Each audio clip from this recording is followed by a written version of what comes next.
오늘 본문 말씀은 예수님께서 비유로 설교하신 아주 간단한 설교입니다. 특별히 이 본문 가지고 미국의 마틴 루터 킹 목사님이 어리석은 부자 이야기라고는 그건 아주 명설교 중에 명설교를 남겼죠. 그래서 많은 크리스천들이 이 본문을 기억을 합니다. 예수님이 사역한 갈릴리 지역에 어느 농부 부자가 있었다는 거예요. 이 부자는 땅도 아주 많은데 마침 그해 풍년이 들은 거예요. 그래서 기존 가지고 있었던 곡간에다가는 곡식을 다 저장할 수 없으니까 그걸 헐고 큰 곡간을 재야겠다. 이렇게 이제 계획을 세웠다는 겁니다. 최근에 고고학자들이 그 갈릴리 지역을 이렇게 조사하다 보니까 세리포스라는 지역에 곡식 저장고가 엄청나게 큰 것을 발견했어요. 그 엄청나게 큰 곡식 저장고를 발견하면서 이 본문이 생각이 나는 거예요. 옛날에 농사짓는 사람들이 곡식을 걷어서 이렇게 큰 곡식 저장고에다가 저장해 놓거나 하는 거, 예수님의 이 비유의 말씀이 비현실적인 건 아니었다라는 걸 우리가 이제 간접적으로 알 수 있어요. 자, 이 부자는 이렇게 많은 땅에다가 농사를 져서 풍년이 들어서 곡간을 헐고 다시 큰 곡간을 지려고 하는 그런 계획을 가지고 있는 그 순간 저녁에 자다가 그냥 죽었다는 거예요. 하나님이 그의 영혼을 데려갔다는 거예요. 현대의 의학으로 말하면 심장마비겠지요. 그러면서 예수님 말씀이 그렇게 그가 죽으면 그 많은 재산이 누구 것이 되겠느냐? 그러면서 예수님께서는 You are fool. 넌 바보다. 그렇게 돈 많은 걸 자랑했는데 한순간도 죽고 나니까 아무 의미 없지 않느냐? 이렇게 언급을 한 거예요. 왜 어리석은 부자인가에 대해서 마틴 루터 킹 목사님은 이런 분석을 합니다. 이 부자의 독백을 조사해 보니까는 60개의 단어로 형성되어 있더라. 근데 60개의 단어로 형성된 이 독백 가운데 나의라고는 자기 자신에 대한 단어가 6번이나 나오는데 하나님과 이웃에 대한 단어는 한 번도 안 나오더라. 그래서 그 사람은 어리석은 자다. 또 예수님의 분석은 조금 달라요. 예수님은 왜 그가 어리석은 자냐? 이게 이제 결론이에요. 오늘 본문 결론 21절이 예수님이 내린 그가 왜 어리석은 자인가에 대한 결론이에요. 한번 읽어봐요. 시작. 자기를 위하여 재물을 쌓아두고 하나님께 대하여 분하지 못한 자가 이와 같으니라. 자기에 대해서는 아주 재물을 많이 쌓아두면서 부자 되는 걸 좋아하면서 하나님에 대해서는 인색했다. 하나님에 대해서는 가난했다. 하나님에 대해서는 부유하지 못했다. Not rich toward God. 하나님에 대해서는 부유하지 못한 자가 있다. 그래서 그는 어리석은 자였다. 자, 우리가 그러면 이 세상에 살면서 하나님에 대해서 부유한 자가 어떤 사람이냐라고 하는 게 중요한 메시지라는 거죠. 이게 아주 짧은 본문인데요. 이 짧은 본문 가운데 쌓아둔다라는 단어가 4번이나 반복돼요. 쌓아둔다, 돈 쌓아둔다, 곡식 쌓아둔다. 아마 그러면 여러분들이 그럴 거예요. 그러면 우리가 돈을 쌓아두고 물질을 쌓아두면 그게 뭐 지혜가 되나요? 그게 바보 인생 반면들이나 하는 건가요? 지금은 자본주의 사회인데요. 돈 모으지 않는 사람은 어디 있어요? 다 돈 모으죠. 돈 쌓아두려고 그러지요. 그렇지 않은 사람은 어디 있습니까? 일용직이 어디 있어요? 옛날에는 하루 먹고 그저 하루 일하고 하루 먹고 사는 일일 품팔이 많았지요. 그거야 요즘 극빈자들이나 그렇지 않은 사람들은 하루 일해서 하루 먹는 일용직이 어디 있습니까? 자본주의 사회에서는 그거 현실에 맞지 않는 거 아니에요? 그런 거예요. 그럼 또 어떤 사람이 또 이런 반문을 할 수 있어요. 예수님이 주기도문 가운데 일용할 양식을 달라고 그러지 않았느냐? 그러면 예수님이 일용할 양식을 달라고 가르쳐준 기도는 그러면 일용직으로 살라는 거냐? 꼭 그런 건 아닌 것 같아요. 예수님의 이 주기도문의 말씀은 육의 양식만이 아니라 영의 양식도 되는 거고, 궁극적인 것은 매일매일 매 순간순간마다 하나님을 의지해라. 하나님을 의지하라고는 그런 큰 메시지가 그 속에 들어있는 거죠. 이런 물질이 많은 사람은요, 하나님을 의지하는 게 많을까요, 적을까요?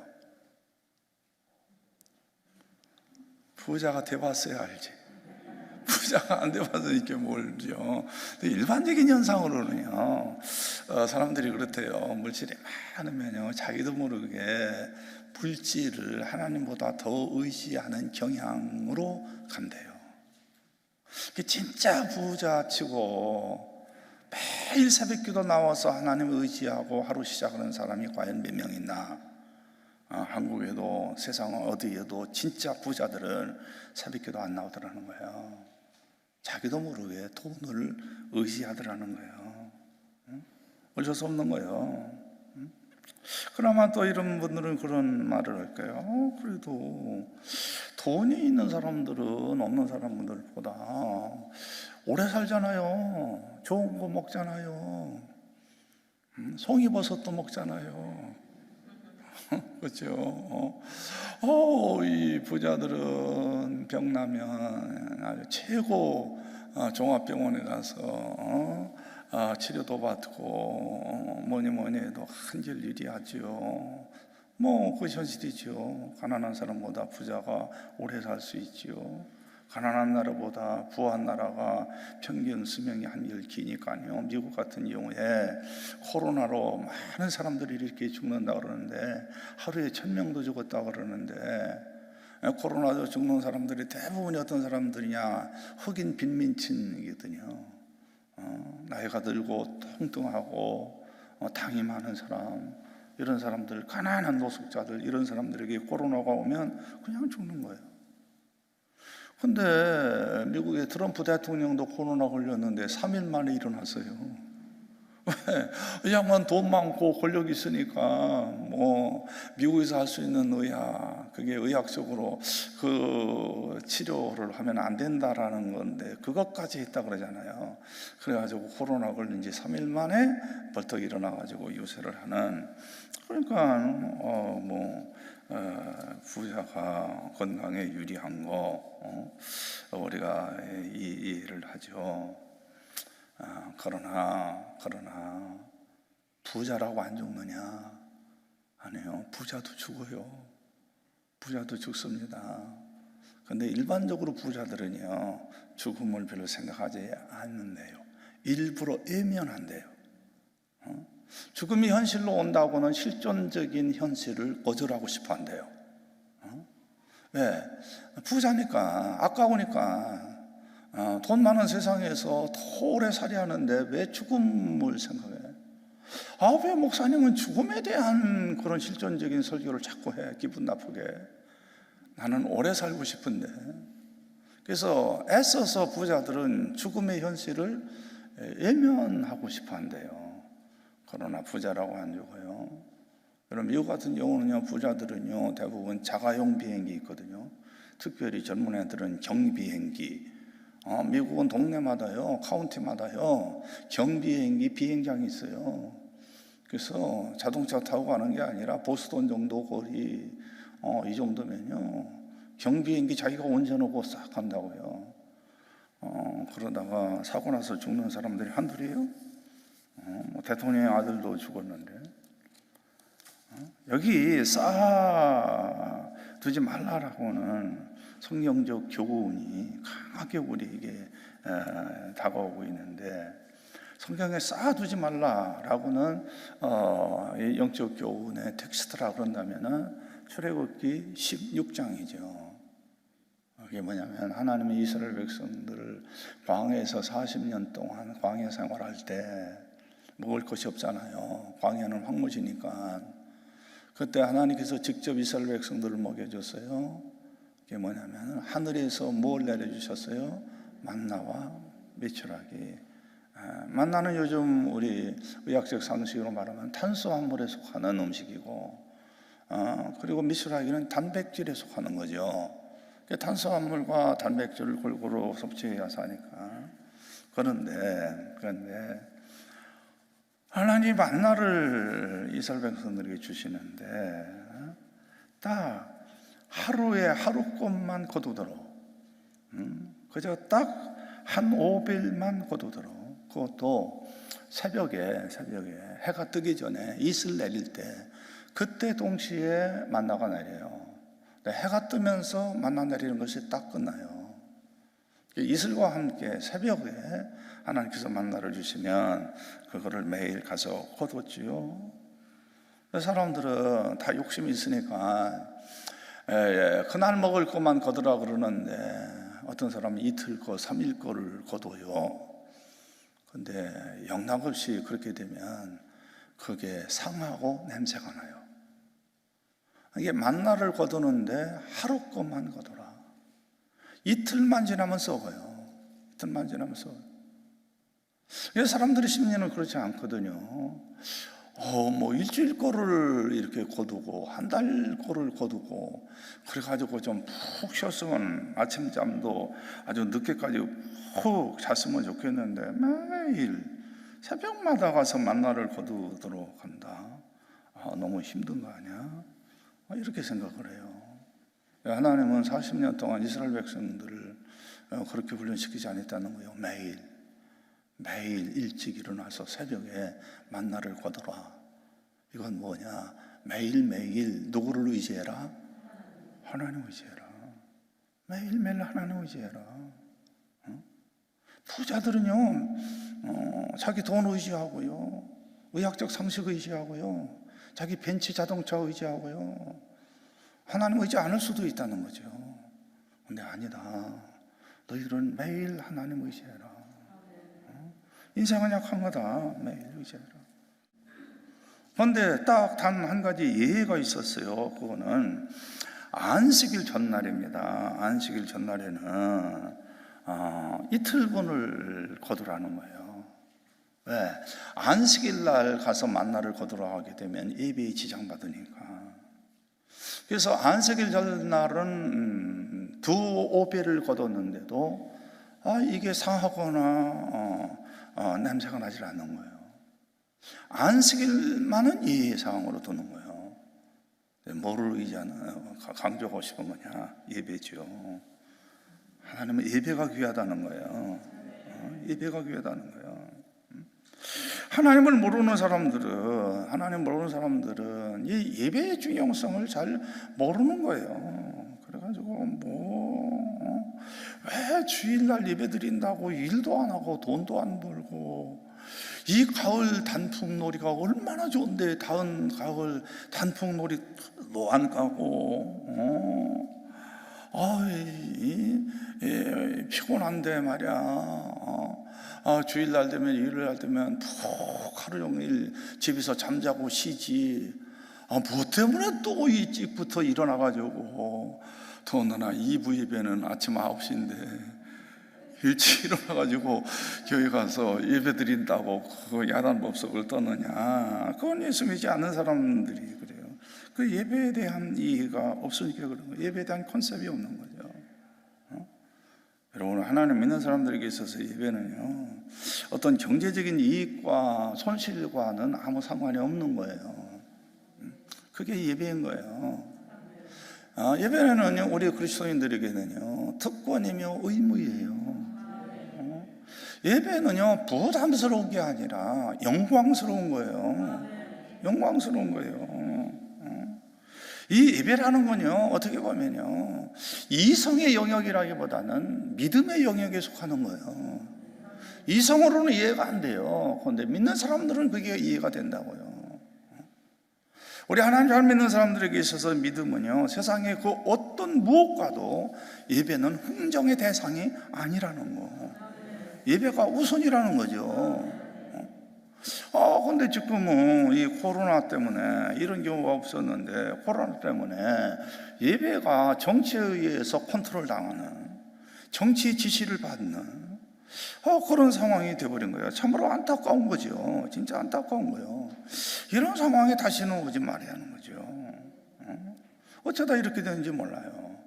여러분들이 빨리 기도해가지고요, 백신도 나와야 하고 치료약도 나오고, 그래서 정치가 예배를 컨트롤하는 그런 때가 빨리 지나가야 될 줄로 믿습니다. 빨리 지나가야 하는 거예요. 이게 이 장기화되게 되면요, 교인들이 신앙이 타성화되거든요. 그럼 공산사회가요, 예배를 컨트롤하듯 결국은 정치가 예배를 컨트롤하게 된다고요. 그러면 이거 참 큰일인 거예요.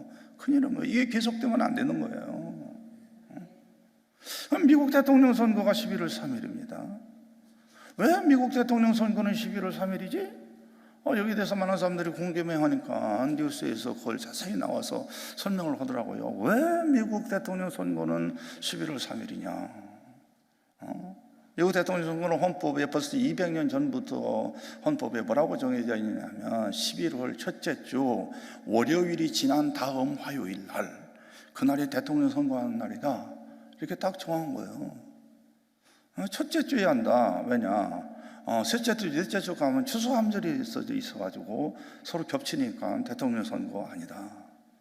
그래서 11월 초에 하는데, 그러면 왜 월요일 지난 다음에 화요일이라고 못을 박았느냐? 옛날에는 지금처럼 교통이 발달되지 않았기 때문에 주일날 예배드리고 투표하러 가는데요, 만약에 선거일이 월요일이라 그런다면 이게 예배드리는데 지장을 받아요. 먹을 일 고러 가야 하거든요. 그게 주일날 예배드리고 월요일날 투표하라, 먼데 맞췄다고 하더라도 월요일날 가라. 그리고 화요일날 가서 투표해라. 이 말은 투표 때문에, 대통령 선거 투표 때문에 주일 예배 드리는 거 지장 받아야 한다, 받지 말아야 한다? 받지 말아야 한다. 받지 말아야 한다.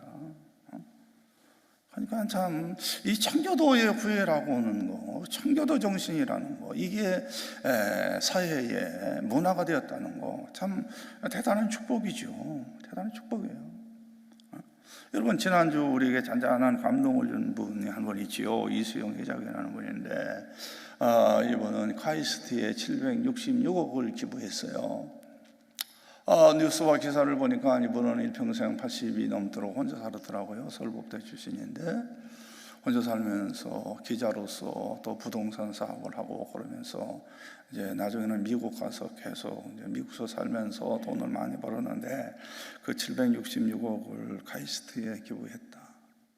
왜 모교인 서울법대에다가 기부하지 않았느냐 그랬더니, 나라를 먹여 살리는 것은 과학이다. 과학이 발달돼야 이 나라가 잘 산다.